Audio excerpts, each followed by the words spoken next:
good day everyone. My name is Dr. Nihal, I'm a clinical psychologist, psychotherapist, speech and language therapist, and welcome to the new episode of Spectrum Talks and Tips International.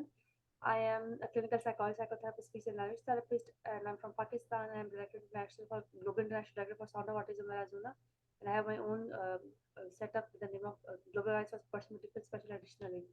And today we have Matthew from New Jersey, and who is right now in the Canada. And we have just Yeah. all a kind of a confusion about rounding the time because the timing is changing.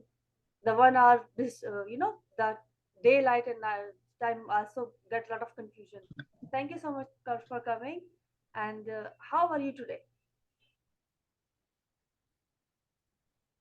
I mean, it's when I saw the work you were doing online, I said, this is something I want to be a part of. And, I mean, it's so cool that we can connect across oceans and Yeah. continents and share resources and connect to serve the amazing people we work with. And the point is, when we're talking to a lot of autistic community, like I'm in contact with them, and they have that thing that the therapist or the mental health professional they're working with, they don't understand the perspective of neurodivergent community, or maybe Right.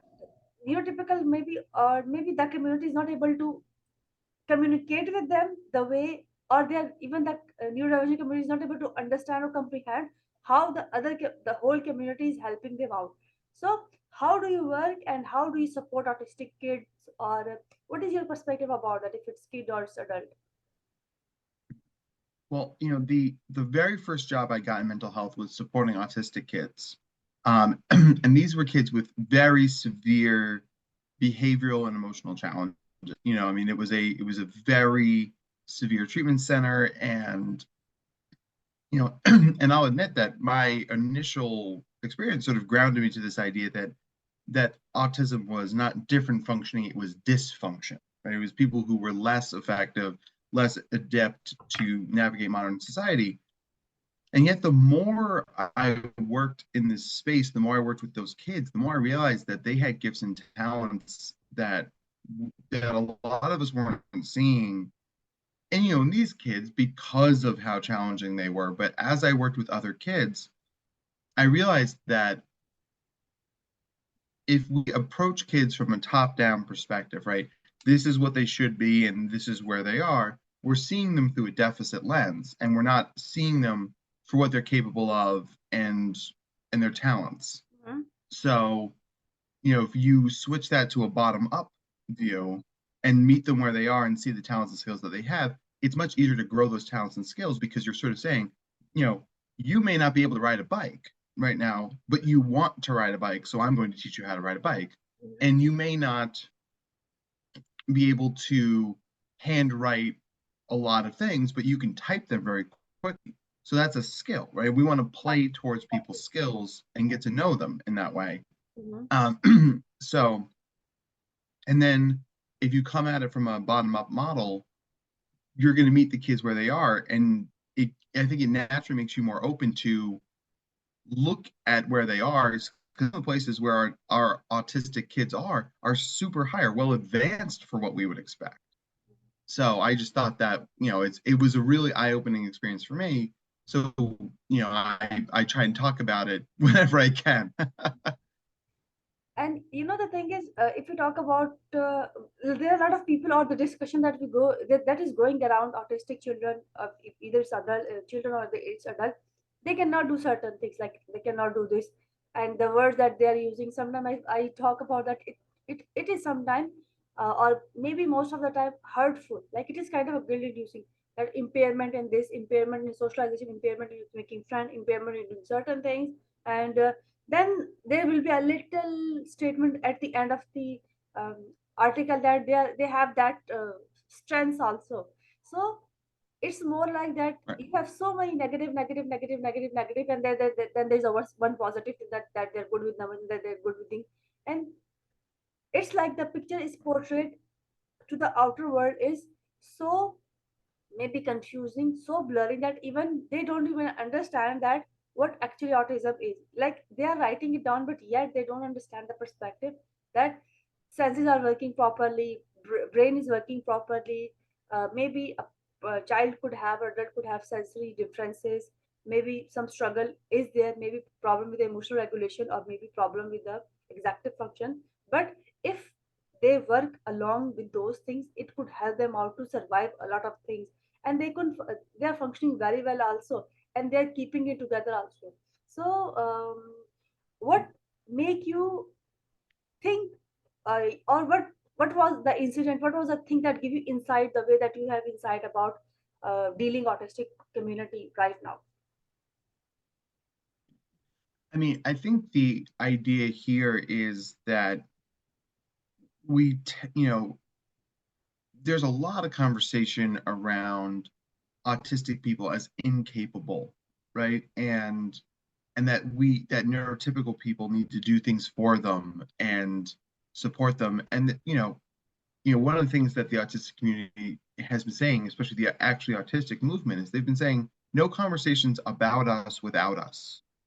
And a couple years ago, I was asked to speak at a conference, and because they were looking for autistic speakers, and I said, well, I'm not autistic. I am neurodivergent, right? I'm gifted in ADHD, right? So that's my seat at the table. Mm-hmm. And they were very polite. They said, well, then you can't speak for us. I said, that's great. You should find Yeah, like-minded speakers, right? And the gifted brain and the autistic brain have a lot in common, but they're yeah, not the same yeah, thing. both are So, I neurodivergent, mean, by the way. And there's a lot of commonality, because when you look toward children and when you look to adult, could get you confused. And sometimes a person have both, like they have autism and they have ADHD. yeah, It's called ADHD or yep, AUDHD. But the thing is that yep. people have different perspective. You cannot put your perspective on them. So, I mean, I think that's exactly, what we're talking about today, right? Is this idea that one neurodivergence implies that others are much more likely to be there. So if you're autistic, we should assess you for ADHD as well, because you get that AU ADHD thing, and we're seeing that a lot now. And one of my colleagues likes to jokingly call that the gold standard, because AU, right, is the atomic symbol for gold. Super nerdy jokes. It's not, and then you get these sort of moments where you realize that the more that people don't fit into one box, that's not how humans work, that's not how brains work. So then we start to assess, like, well, what else is going on, and what are the strengths, and what are the weaknesses, and what are the differences, and how does this person like to learn, how does this person engage with the world from a sensory perspective, what does this person think about things? Because I know that we're still pushing back against these sort of vestiges of autistic people as less than, as sort of automatons that we would just sort of protect from the world. And it's the more we know, the more we realize that's not only not how they want to be treated, it's also not the right way to treat people, right? We want to honor the humanity and dignity of everybody who walks.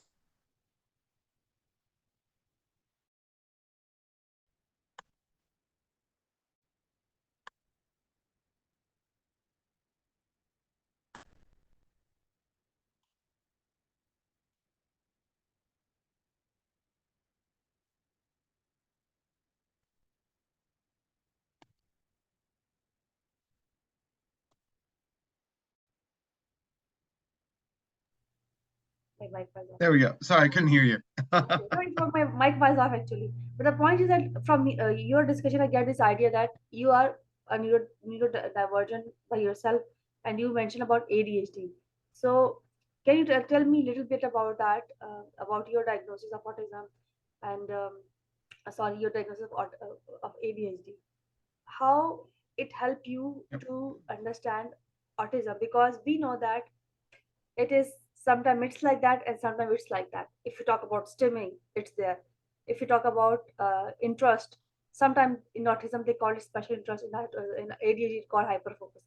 One day I randomly asked this question, somebody was Mhm. correcting me, like they were calling me out that why you are saying that it's a hyperfocus. If it is autism, then it's special interest. But you know, things exist over there. So, I Sensory mean, differences are there, emotional yeah. dysfunction is also over there, executive dysfunction is also over there. But it can also be managed.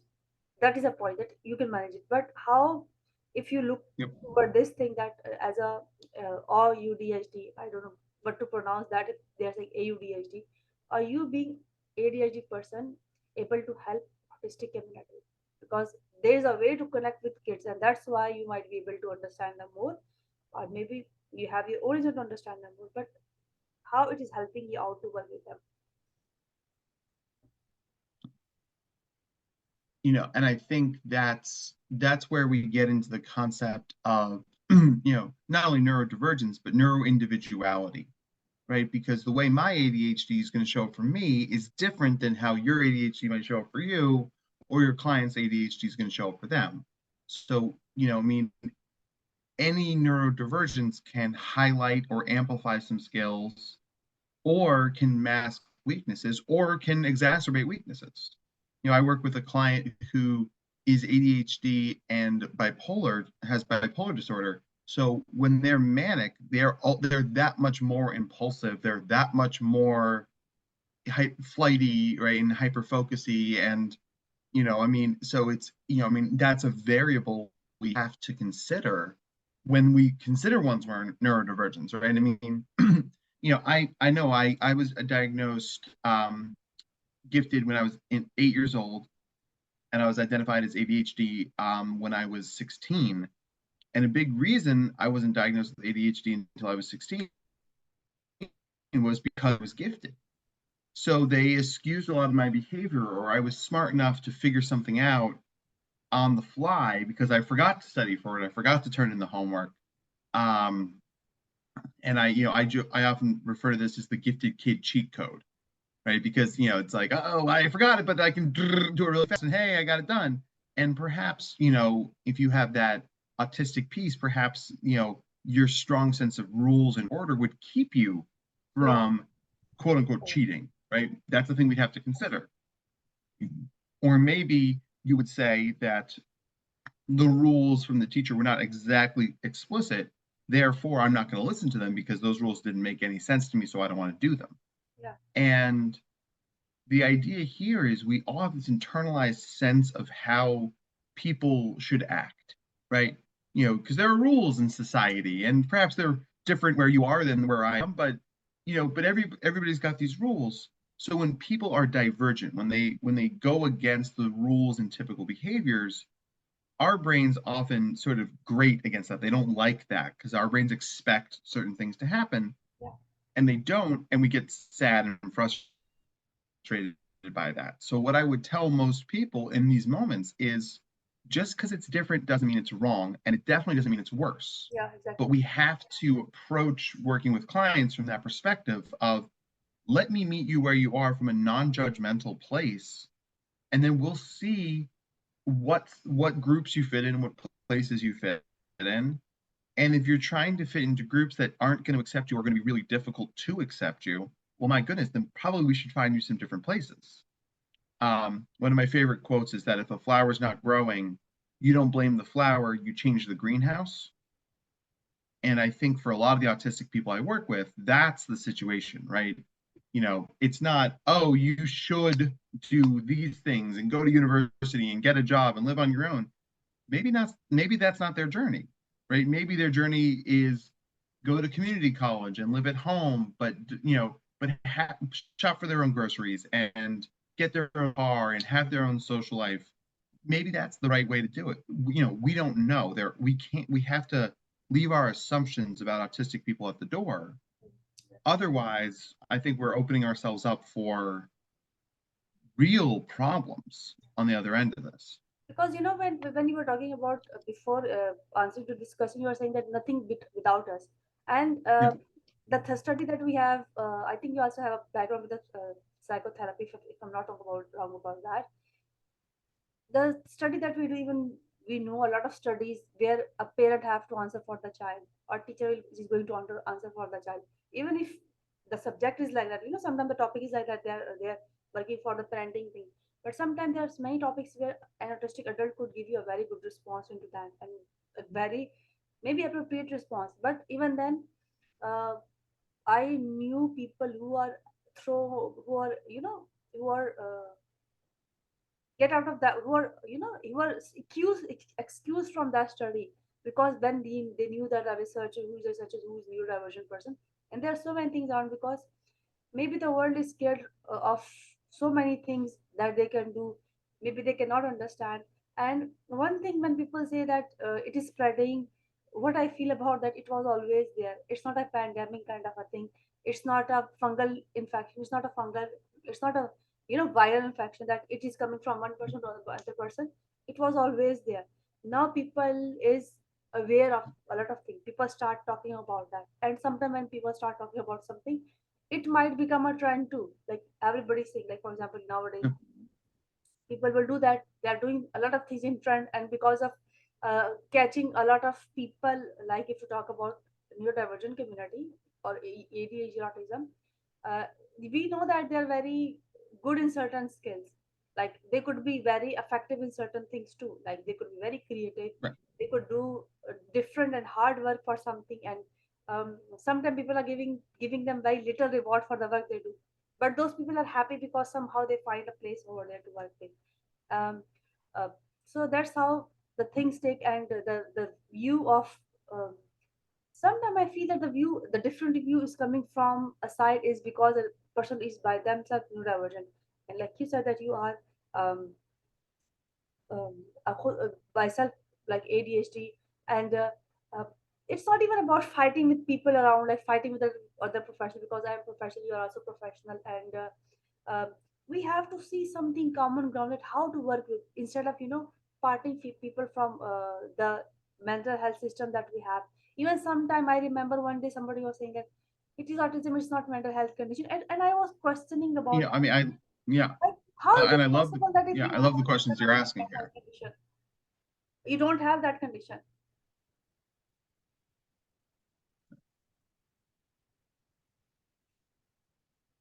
Well, and one of the things that I think when we talk about sort of where we are now in our conversations about neurodivergence, one of the things that we have to talk about is, people who say this is a new phenomenon, right? Giant air quotes, Yeah, because it's not. yeah, And they're like, well, all these autistic people weren't around when I was a kid. Well, it's like they actually were. We just called them different things. At least in the United States, right? If the word autism as a diagnosis was codified in the 1950s, 1960s. So they're like, well, there weren't any autistic people before that. No, because we didn't use that word. But if you substitute the word autism for childhood schizophrenia, yeah, exactly. then the rates of diagnosis are almost exactly the same, right? So we just literally called it a different thing. We thought people were, and I hate this word as a mental health professional, crazy, right? Giant air quotes again. So it's this idea of we had to acknowledge what was happening. We had to find a good term for it. We had to get better at diagnosing it. And now we're getting better at treating it. And we're getting better at empowering it and meaning this idea of human dignity and strengths and weaknesses. And, you know, I mean, even I was giving a talk last night here in Canada, which is why I'm here. And one of the parents was like, oh, and unfortunately, my son's been diagnosed with autism. And I said, I'm going to stop you there. I don't think that's wholly unfortunate. It is. There are parts of being autistic that are harder, and let's acknowledge that. But I wouldn't say that it's unfortunate for anybody. It's a different journey. There are parts of it that are harder, and there are parts of it that may be easier. We just need to figure out what those parts and places are. And the dad came up to me afterwards and he said, you really gave me something to think about. And I said, I'm glad. That's what I'm here to do. I it's not my place to say autism or ADHD or giftedness is good or bad. Every diagnosis, every piece of neurodivergence, dyslexia is another one, right? People are like, dyslexia is a superpower. And for some people it is. For some people, it leads directly to depression, anxiety, substance abuse, right? Because the way your brain works doesn't fit with the things that we value as society. So, I can't sit here and tell you it's wholly good. I can't sit here and tell you it's wholly bad. I can tell you that when we treat each person as a person with a different neurocognitive profile, with different diagnoses and different strengths and weaknesses, the word, of course, we use in our fields, right, is it's conceptualization, right? We're going to conceptualize, what does that look like for you? What is your ADHD like? What is your autism? What is your journey into neurodivergence? Because the better we understand that, the better we can advocate for people in school, at work, with friends, with family, in the dating world, right? But it takes people like us to do the work, empower our clients to know what they need to know, and then take those pieces of data and put them out in the world so they can be used appropriately, right? So, I mean, I think that you wouldn't have this podcast if you didn't want to advocate, which is what drew me to it in the first place. And I think, we're all here to try and make our clients' lives better. So it's not about curing autism anymore, any more than it was ever about curing ADHD or curing giftedness or curing dyslexia. You meet people where they are, you give them the skills to navigate a world that can be very unfriendly to them. And then we go from there and we keep grinding and we keep building. I think, yeah, you have a very small window to work around it. Our timing is a little bit different over here too. But uh, Silence over here because we have fasting month over here. I would like to ask you one thing, that how can people find you if they want to compete? And I am getting this idea that I know we have to have another podcast too about the work that you Yeah. do. Oh, that How would be can people, fun. I would like that. how people can find Yeah. you? Because when you see Um, somebody, that you have somebody which is called neuroaffirmation therapist or neurodivergent therapist already there, how they can find you? so we've created a really vibrant Facebook community. So it's facebook.com/Dr. Matt Zakreski. Pretty easy to find. And then my therapy practice is the Neurodiversity Collective. Because my colleagues and we try and serve anyone with any neurodivergence who walks through our door. So that's what we're trying to do. I think you're also getting the message for you to go. So thank you so much, Dr. Matthew, for coming to us today. And I think we are having another amazing chat again. And it was pleasure talking to you. Even then, our timing is different, and we had some time confusion over here too. So see you in the next podcast. And really soon, I would ask you to come again and give us more insight for the work that you do. Thank you so much for your time. Bye bye. Thank you for having me. And and yes, I'm glad we stuck through. It was well worth our time. Have a great day. Okay. And you have a great, I think you are going somewhere because you're in Canada, you're not in Yes, flying home back to New Jersey. Yeah. Okay. So have a safe journey. See you again. Bye bye.